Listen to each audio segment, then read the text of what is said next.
So, the second video, I'm sure when you were listening to it, was very confusing for you. So, I will do my best to explain what is going on. So, basically, what the video is talking about is how can you design a drug to actually stop this process. So, what happens is the reason this new blood vessel grew is because these ligands bound to a receptor and said, hey, you should grow a new blood vessel. So, what if you interrupted that signal?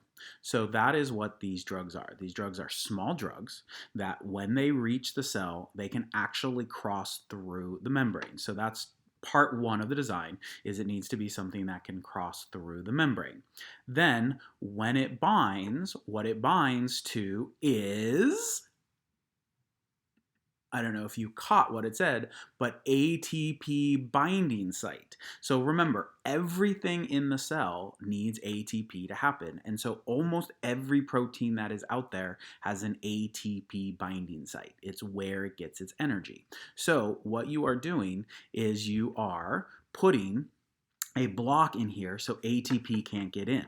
So what happens is the ligand is here telling excuse me, telling the cell to grow through the receptors. However, it can't actually do anything because no ATP can come in to cause it to happen. So ligand is still there, the signal is still being sent, but it won't happen. And so because the signal is cut off, what will actually happen is the blood vessel will die via apoptosis.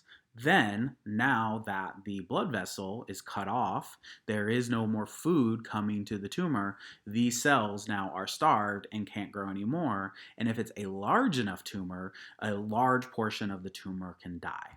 So this is not a cure. You still have cancer cells here, but the size of the tumor is limited. It can't get past a certain size, and so that's really good. And then the second thing is these cells now don't have a direct access to your blood vessel, and so it's harder for them to leave via metastases, which is the other major process that can kill you.